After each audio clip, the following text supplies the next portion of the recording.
vi har sådan en lille hul lige efter Willy Jørgensen, det der skulle vi have haft Jesper Tjernsen.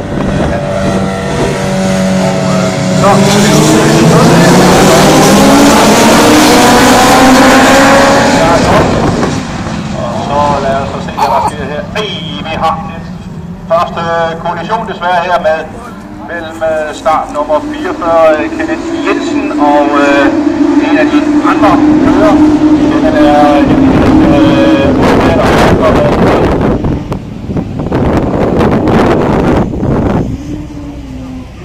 og så har vi også start nummer 67.